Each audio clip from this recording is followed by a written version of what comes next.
Hi, we will talk about the education system in South Korea. As we all know, education systems in most parts of Asia are brutal. We will introduce and analyze the Korean education system in detail. And we will briefly go over our table of contents, which is expectations, private education, university entrance exam, and Korean students' mental health.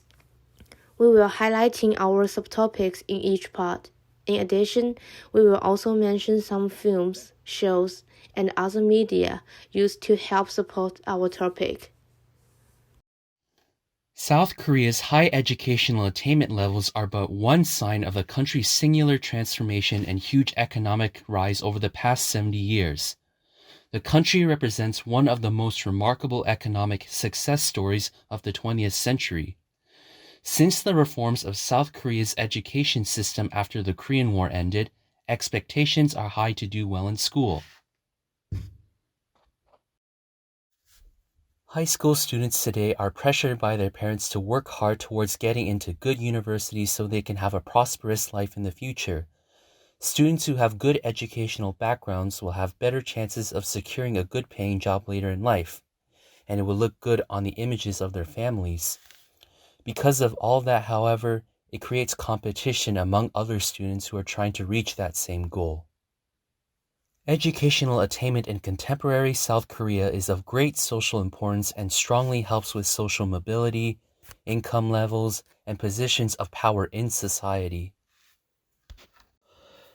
So the top 3 universities that are believed to help secure top job positions in South Korea are Seoul National University, Korea University, and Yonsei University. Graduates of Korea's top 3 universities dominate the country and occupy the majority of high-ranking government posts and management positions in Korea's powerful business conglomerates. In Korea, having educational success will result in having high socioeconomic status later in life. South Koreans view education as the main driver of social mobility for themselves and their family. Graduating from a top university is the ultimate marker of high status. In the past, educated men in South Korea were ideally scientists, technicians, and men who operated with their specialized knowledge. Highly educated technocrats and economic planners claimed most of the credit for their country's economic successes since the 1960s. Scientific professions were generally regarded as the most prestigious by South Koreans in the 1980s. Competition and studying hard is deeply implanted in the minds of South Korean students. Parents, family, and teachers are actively involved and geared towards helping students reach their goal. To be test ready and succeed so that they have a clear path and a clear purpose in mind at the start of their educational journey. According to global expert on education reform, Sir Michael Barber, Korean culture prizes effort above inherited smartness and believes long hours studying and hard work will eventually pay off. Research has found the attitudes and strong beliefs of Asian parents make an important contribution to their children's academic success. Researchers from Stanford University say Asian children find motivation to succeed in parental expectations. And Sung-taek Lee, a junior double major at Dankook University, says that the majority of... According to Professor Joanna Lynch, kids have their own dreams, but the really ambitious parents will tell their children where they want to go. Parents won't be satisfied unless students are number one. As a result, students compete to have the best grades so that they can satisfy their parents. Lee admitted that he felt jealous when other students got better grades than him, and that competition is problematic. I think it is a very big problem, very inefficient, Lee says about the Korean education system. It is not good when you compete. Highly prioritizing education was not without its problems, as it tended to create gaps in social class. In the late 1980s, a college degree was considered necessary for entering the middle class. There were no alternative pathways of social advancement with the possible exception of a military career. People without a college education, including skilled workers with vocational school backgrounds, often were treated as second-class citizens by their white-collar, college-educated managers, despite the importance of their skills for economic development. In South Korea today, if families are fortunate enough to enroll their sons or daughters into the three famous Sky Universities, it will determine the social status of the families, and the sons or daughters will secure highly paid jobs in one of the family-owned business conglomerates. These are the films that illustrate high expectations from parents for their children's grade and success. The poster on the left side is a film called Happiness Does Not Come in Grade, and the one on the right side is a drama called Sky Castle. We will go over those two films in detail later in the presentation. In Happiness Does Not Come in Grade, Unju is in grade 12. Unju's mother forces Unju to get better grades in order to go to a law school, even though Unju wants to study either Korean literature or history in university. It is because Unju's father is the youngest chief prosecuting attorney, so Unju's mother mentions that if Unju cannot get better grades, she will be a disgrace in her family, even though Unju is already seventh in the whole school. Unju's cousin told her that her mother feels inferior to her father since Unju's mother was just rich and not good at studying. Unju's mother pressures Unju to study harder so that she can get vicarious pleasure and do not need to hear that Unju is bad at studying because she resembled her mother. In a drama called Sky Castle, parents in elite families want their children to go to the top universities in Korea to be successful in their lives.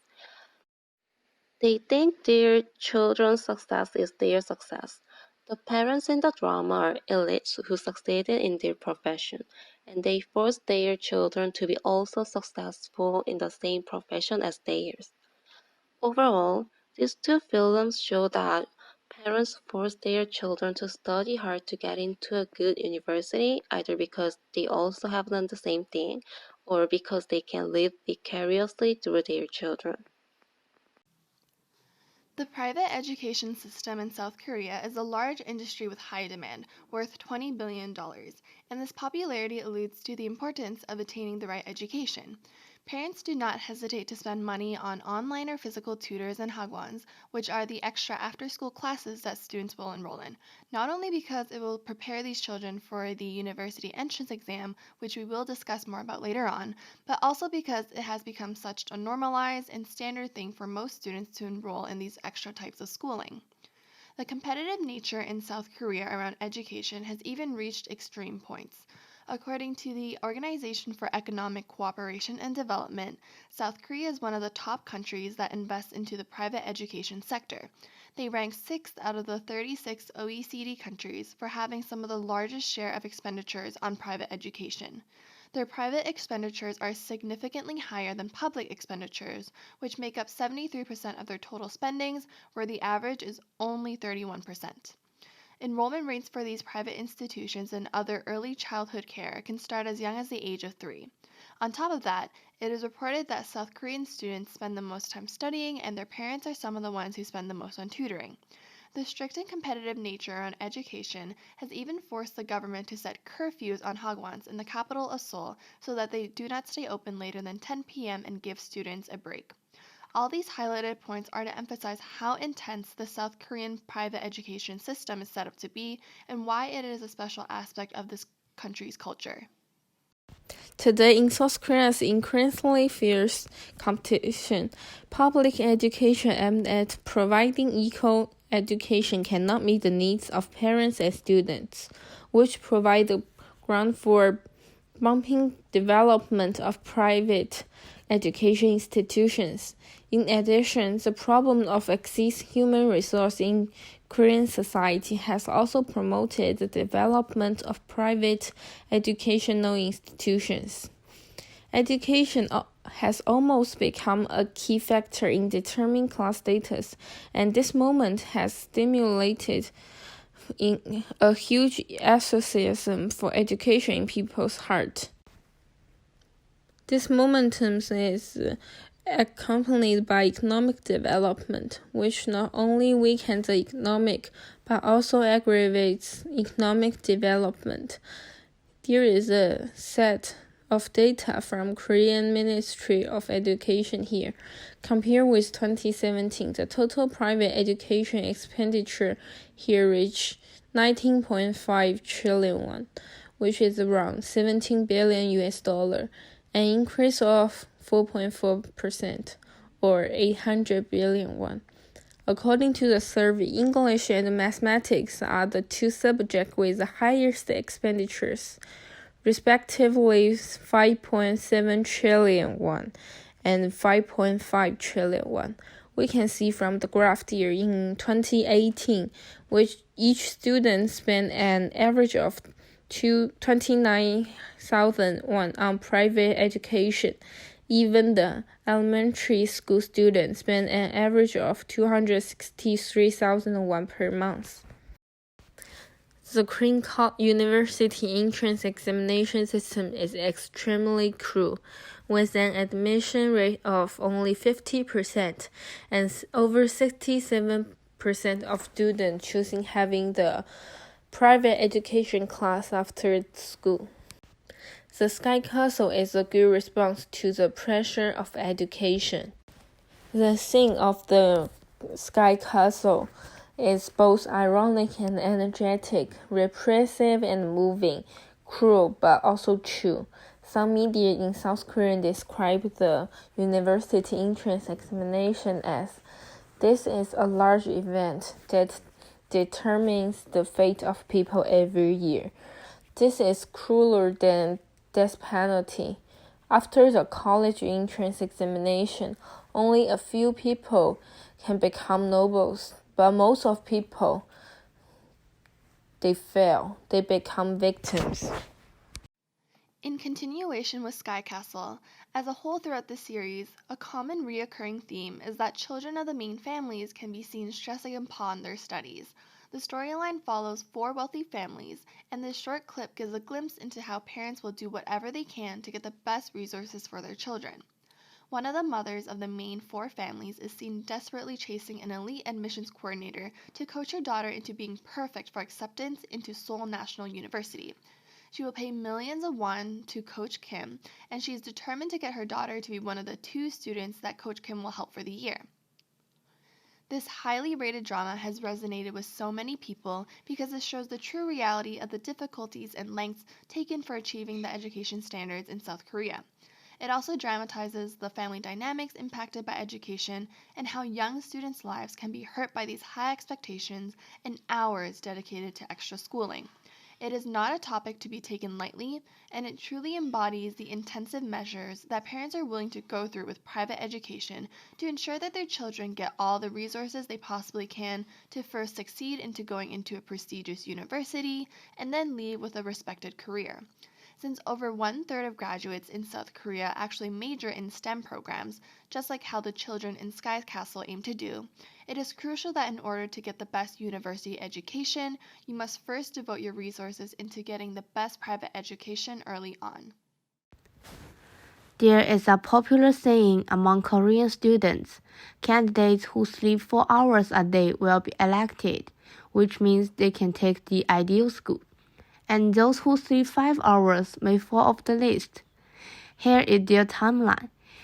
At 8 a.m., the Korean high school students will go to school. At 4 p.m., which is after class, they will take a self-study. At 9 p.m., they will go to a tutorial school or study in reading room.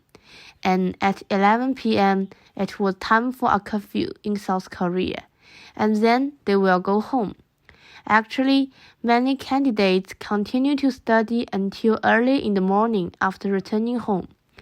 According to the statistics, Korean high school students spend an average of 16 hours a day studying and related activities. This means that they have no energy to do anything else. It's like a hamster trapped in a giant runner, running forward without stopping, even if exhausted. Dare not stop. Korean people like to say, as long as you are awake, learning is the most important thing. In high school, there is a book called High School Comprehensive Life Record Book, which records in detail all the performance of students during school, including course scores, attendance status, extracurricular reading, award-winning experience, social practice, and so on. And the results are marked according to 9 grades. This book is the most important reference for evaluation in Korean university interviews. Both students and parents have racked their brains for this. For Korean students, college entrance examination is more than just going to the examination room on the day of the college entrance examination. Which kind of admission to attend, which schools to interview, what materials to prepare, all need to be carefully considered. It's like holding a deck of cards. The size of the face is important, but how to play the cards is the key. In such a game with asymmetric information, it is always a well-known group, which called Mother Gangnam. In South Korea, the college entrance examination is no longer a competition between students, but a family and a class competition, like Mother Gangnam. The college entrance examination, which makes every Korean candidate stand, is called University Ability Examination, or Cultivating Ability for short, and is held in the third week of November each year. On the day of the college entrance examination, the people are on alert. The stock market postponed for 1 hour. The government delayed 1 hour to work. Traffic control were implemented near the test center. Taxis would pick up and drop off candidates for free. Police also stood at major intersections to ensure that 6 million candidates across the country could rush to the test center on time. Children's mental health problems are one of the biggest issues in South Korea due to high academic pressure. Also, students do not have time to spare to relieve their stress. According to the Korea Institute for Health and Social Affairs, Korean children's academic stress is about 20% higher than that of the global average. In a documentary by Journeyman Pictures, there is a student who studies to go to university. He mentions that even though he wants to spend time to relieve the stress, people around him always tell him to go and study because he is preparing for the university exam. So even though students who wants to relieve their academic stress by doing something else, the environment around them does not let them do so. In another documentary called Exam by ABS DocuPrime, it shows grade 12 students in Korea who are checking their acceptance from universities they applied to. In this picture, a student sitting alone on the left side checked his acceptance with his friends, but he was the only one who did not get any acceptance from all universities he applied to. So he felt jealous of them and he could not get along with any of his friends due to this reason. The student said, I thought about committing suicide before. I do not know why I live, and I am still thinking about it. Then the interviewer asked him why he wants to go to university, and he said, I don't know. Why do I want to go to university? I haven't thought about it before. So we can see that the only reason why he studies hard and gets stressed from it is just to get into a good university. He studies just because he was told to do so, and as a result, he got stressed out and ended up thinking about committing suicide. This kind of situation does not only apply to him. Most of the Korean students study to get better grades without any clear goals in their future. These kinds of fierce competition between friends and pressures from their parents hurt students and make them suffer from stress, which is harmful to their mental health. Happiness Does Not Come in Grace is a film produced in 1989 by Kang Woo-seok, and I want to go deep into this film since it well depicts the mental health of a student who suffered from high academic pressure and from competition between friends. The title of this movie is from one of the statements of a suicide note, which was written by a middle school student who committed suicide due to her grade in 1986. The statements on the slide are the actual statements on the suicide note. Eunju loves to listen to the music, but her mother does not allow her to listen to it. In the film, Eunju was listening to the music while she was studying. Then her mother suddenly came into her room and turned it off. Eunju's mother told her to concentrate on studying, then left. So Eunju has never been to any concert in her life. Considering the fact that Eunju is a teenager and she loves listening to the music, it is obvious that her mother did not allow her to go to any concert. Moreover, gym class is the only class where she can relieve her stress. She smiles only when there's a gym class, and it shows that she enjoys doing activities rather than just studying. However, it is not enough for her to relieve her entire stress since there are only 3 hours of gym class in a week. Even though there are only 3 hours of gym class, there is a scene in the film that shows parents asking teachers to cut down the gym class since it is tiring and is not on the exam. After the exam, she spends time with her classmate Bonggu, and later she figures out that her grade dropped and her rank moved down from 6 to 36. When she goes home, her father looks at her with disappointment. At that night, Eunju commits suicide after she saw disappointed looks on her parents' faces. She mentions in her suicide notes that how can I be happy when I hate my mom because of the grade and compete with my friends for grades? This movie illustrates that how academic pressure and stress can lead children to commit suicide. Since this movie was based on the real character who committed suicide in 1986, it shows how the education system and the expectations from parents and teachers are wrong. Even though this movie illustrated the education system in the late 1980s, it is similar to the current education system. There are still many students suffering from the academic pressure and thinking of committing suicide. The education system must be improved in a way that parents expect less for their children to get higher grades and go to good universities. Also, the academic environment surrounding students must be less harsh. All four of the subtopics we covered today demonstrate how intensive and distinct the education system in South Korea really is. It is known that there are higher expectations from students in South Korea in terms of which prestigious university they'll attend, which is crucial to upholding a good family image and will later attest to their socioeconomic status. Their alumni connections can help them achieve many things and give them advantages that will ultimately lead to a prosperous life. These expectations and mindset is why education is so important in South Korea. The private education expenditures here also far surpass their public expenditures. Parents want their students and children to do extremely well in their studies, especially during the high school stage, in order to get into the best universities. Therefore, spending a lot of money on tutors and hagwons has become such a normalized thing where many students will participate in some sort of extra type of schooling. Statistics about the private education sector in South Korea also beats all the averages for other countries, and this continues to prove how intensive the education system truly is here. The university entrance exam is also unique to South Korea in terms of how it must be used across the country, and it is an event that is taken very, very seriously by the entire country.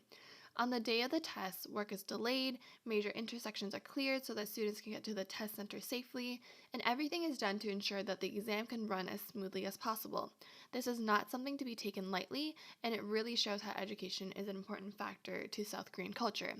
And finally, statistics on mental health of the students in South Korea illustrate how extreme the education system has gotten that has taken such a toll on these teenagers and young adults. It is not only just one person's perspective that the education system here is intense, but there are facts and interviews that all prove how students can suffer because of school and how they're constantly struggling when they have to think about their future. All throughout this, we can see various forms of media used to visually portray these high education standards in South Korea. The drama Sky Castle and the film Happiness Does Not Come in Grades was examined for most of the subtopics as their common themes revolved around schooling. We can see how family dynamics, relationships with friends, classmates, and teachers are all impacted because of the high standards and stressful environment children are put in, and how much parents really care about their children's success. There are also many other shorter documentaries, interviews, and media, some of which we use to highlight in our own presentation, that really support how extreme the education system is. This is always a topic that many will talk about in the country, and even by us in foreign countries, because of how distinct and integral it is to South Korean culture.